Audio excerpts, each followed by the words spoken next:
अखंड मंथन के सभी दर्शकों को नमस्कार। मैं हूं शेखर त्रिपाठी और आप देख रहे हैं हमारा YouTube चैनल अखंड मंथन।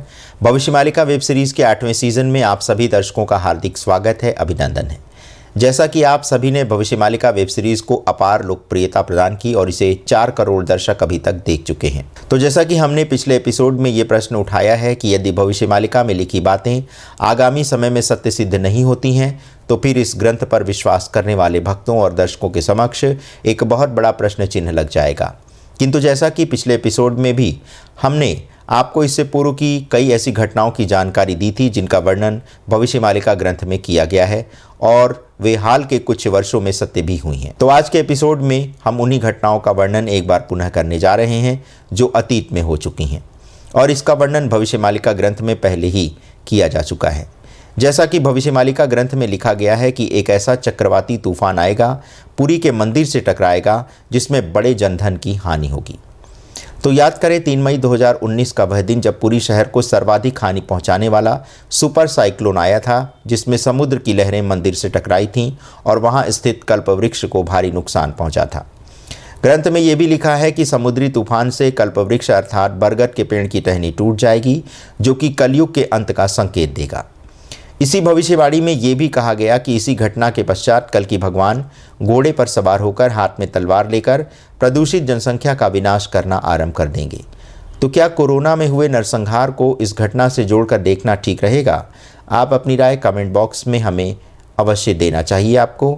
तो अब एक दूसरी घटना की बात करते हैं। कुछ समय पूर्व ही मंदिर के शिखर पर लगे ध्वज में आग लग गई थी। इसी के साथ मंदिर के आसपास कई गिद्ध मंडराने लगे थे, जिसे अत्यंत असामान्य घटना कहा गया, क्योंकि जगन्नाथ मंदिर के ऊपर लगे ध्वज के विषय में कहा जाता है कि इस ध्वज के ऊपर से कोई विमान उड़ान नहीं भरता एवं मंदिर के शिखर पर लहरा रहा ध्वज हवा के बहाव की विपरीत दिशा में लहराता है। ऐसे में मंदिर के शीर्ष के चारों ओर गिद्धों का झुंड मंडराना किसी अनहोनी का संकेत देता है। बहुत शीघ्र ही पुरी के जगन्नाथ मंदिर के ऊपर का आकाश गहरे लाल रंग से रंग गया था।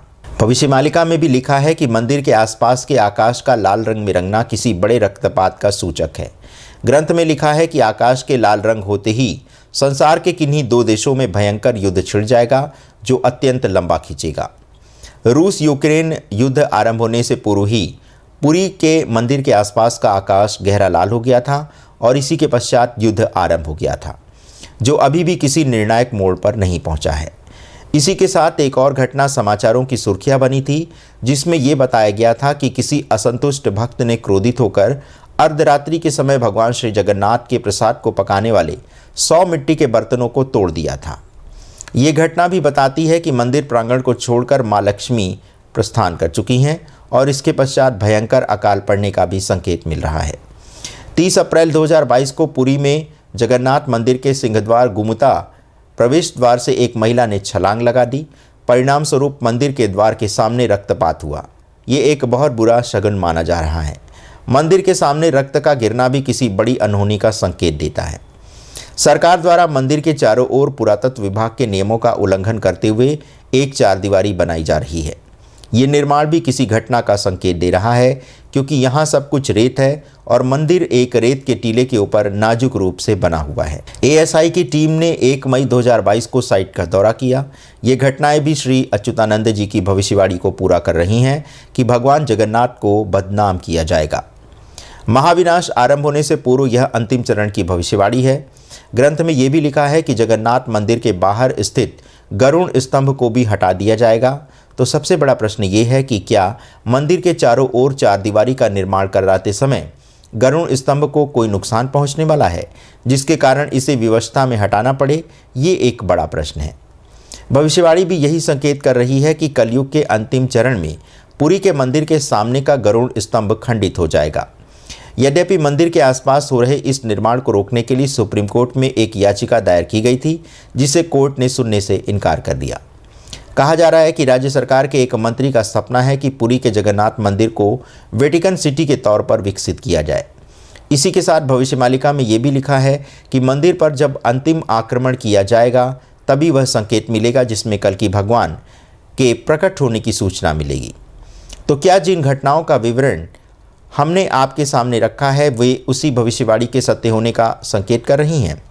जिसके विषय में भविष्यमालिका ग्रंथ में लिखा गया है। 21 जून 2022 को भुवनेश्वर के प्रबुद्ध वर्ग ने एक मीटिंग करके मंदिर के निकट हो रहे विकास कार्यों को लेकर चिंता व्यक्त की थी, क्योंकि इससे मंदिर की संरचना पर बुरा प्रभाव पड़ सकता है। वैसे भी देखा जाए तो मंदिर के आसपास के प्रमुख धार्मिक संस्थानों का विध्वंस राज्य, राष्ट्रीय और अंतर्राष्ट्रीय कानूनों का उल्लंघन है, जो प्राचीन संरचनाओं को और उनकी संस्कृतियों की रक्षा करते हैं। ये संस्थाएं सैकड़ों वर्ष पुरानी थीं और संसार भर में जगन्नाथ संस्कृति का हिस्सा थीं।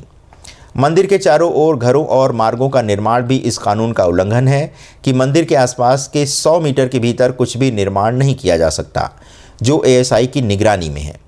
छोटे निर्माण के लिए एएसआई से अनुमति है, किंतु जो बड़ा निर्माण होना है उसमें अनुमति की शर्तों का उल्लंघन किया गया है। रेत के टीले पर बने मंदिर के पास बड़े पैमाने पर खुदाई से संरचना के अस्तित्व पर संकट पैदा हो गया है।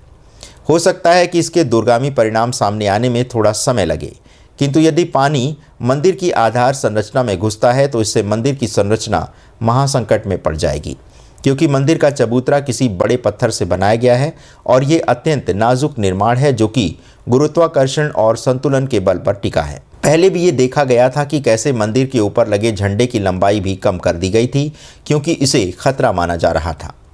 पहले सामान्य जल रिसाव के कारण मंदिर से बड़े पैमाने पर पत्थर उखड़कर गिर जाते थे। मंदिर की वास्तुकला बेहद जटिल और रहस्यमयी है। अभी तक कोई भी तकनीकी विशेषज्ञ इसे समझ नहीं पाया है। इसका निर्माण भी ताड़पत्रों में दर्ज पांडुलिपियों में बताए गए नियमों के आधार पर किया गया था, जिसमें प्राचीन काल के कई भवन निर्माता के निर्देश सम्मिलित थे। जगन्नाथ मंदिर तो भगवान का निवास स्थान है, किंतु जगन्नाथ संस्कृति तो मंदिर निर्माण से पूर्व की बताई जाती है। ओडिशा राज्य में लगभग 12,000 मंदिर हैं, जो 300 वर्ष से अधिक पुराने हैं। इनकी मरम्मत और रखरखाव के लिए धन की आवश्यकता है। इस संबंध में जगन्नाथ परिसर पर खर्च किए जा रहे हजारों करोड़ रुपए का लाभकारी उपयोग इन प्राचीन मंदिरों की मरम्मत में किया जा सकता है। इससे पूर्व जगन्नाथ मंदिर को पश्चिम बंगाल की एक सड़क जोड़ती थी, जिसे जगन्नाथ सड़क कहा जाता था। तब लोग पैदल, बैलों और घोड़े से चलने वाली गाड़ियों से पुरी तक यात्रा करते थे। ये सड़क अपने आप में एक तीर्थ यात्रा थी, जिसके पार सैकड़ों मंदिर और मठ थे। ये सड़क आज विकास गतिविधियों की छाया बनकर रह गई है, लेकिन फिर भी ग्रामीण सड़क के अवशेषों की पूजा करते हैं, क्योंकि ये सड़क भगवान जगन्नाथ की ओर ले जाती है। इससे पता चलता है कि लोग जगन्नाथ संस्कृति से कितनी गहराई से जुड़े हुए हैं। बताया जाता है कि जगन्नाथ मंदिर ने आदि शंकराचार्य, रामानुज, गुरु नानक और श्री चैतन्य महाप्रभु जैसे संतों तक को आकर्षित करता आया है और उन्होंने यहाँ की यात्रा करके भगवान के दर्शन किए थे। चैतन्य महाप्रभु तो उन्हें याद करते करते यहीं के सागर में समाधिस्थ हो गए थे। तो देखा आपने, जो बातें ग्रंथ में लिखी गई हैं वह आज के समय में सत्य हो रही हैं, किंतु जिस विनाश का वर्णन ग्रंथ में दिया गया है, लगता है अभी उसमें समय शेष है। फिर भी हमारा ये दायित्व है कि कुछ प्रमाणों के आधार पर आपको ये बताएं कि ग्रंथ में लिखी 70% बातें सत्य हो चुकी हैं एवं 30% के सत्य होने की सभी को प्रतीक्षा है। अब हमारे उन दर्शकों के प्रश्न का उत्तर संभवतः मिल गया होगा, जो भविष्यमालिका में लिखी बातों पर या तो संदेह करते हैं या फिर इन्हें तथ्यहीन मानते हैं। एक बार पुनः हम स्पष्ट कर दें कि अखंड मंथन मात्र ग्रंथ में लिखी बातें आपके सामने प्रस्तुत करता है। इसमें हम अपनी तरफ से कोई भी तथ्य नहीं जोड़ते एवं सारा निष्कर्ष आप पर छोड़ते हैं।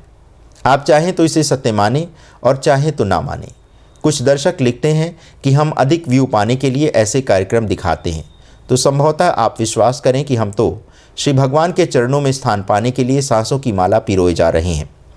अभी संसार में हमारे पाने और खोने के लिए कुछ भी शेष नहीं है। हम तो बस उनकी शरण में जाने की प्रतीक्षा कर रहे हैं और इसी प्रतीक्षा में जो कार्य हमसे बन पड़ रहा है वो हम करके आपके समक्ष प्रस्तुत कर रहे हैं। विस्तार से बातें करेंगे हम अगले एपिसोड में, किंतु जाते जाते हम आपसे अनुरोध करेंगे कि यदि आप स्वयं जगन्नाथ भविष्यमालिका के विद्वान हैं या फिर आप ऐसे किसी विद्वान को जानते हैं जो कि अपने ज्ञान को चैनल पर प्रसारित करने के इच्छुक हैं, तो ऐसे विद्वान जन हमसे हमारे व्हाट्सएप नंबर 7905414965 पर संपर्क कर सकते हैं। इसके अतिरिक्त हम उन ज्योतिषविदों को भी आमंत्रित करते हैं जिनकी भविष्यवाणियाँ सटीक बैठती हैं और समसामयिक विषयों पर वे भविष्यवाणी करते रहे। ऐसे दर्शक, ऐसे विद्वान जो ज्योतिष में भविष्यवाणी का कार्य करते हैं और उन्हें किसी एक बड़े मंच की आवश्यकता है, तो ऐसे विद्वानों को, ऐसे ज्योतिषविदों को हम अपने चैनल में आमंत्रित कर रहे हैं। आप अपनी भविष्यवाणियों का वीडियो हमारे व्हाट्सएप नंबर 7908414965 पर भेज सकते हैं। हमारा प्रयास रहेगा कि ज्योतिष के इन विद्वानों की कला और उनकी गणना से सारे संसार को परिचित कराया जाए। तो आज के एपिसोड में आपने इतने धैर्यपूर्वक हमारी बातें सुनी, भविष्य मालिका ग्रंथ में लिखी गई बातें सुनी, इसके लिए हम आपके सदैव हृदय से आभारी रहेंगे। मिलते हैं एक नए एपिसोड में, तब तक के लिए धन्यवाद, नमस्कार।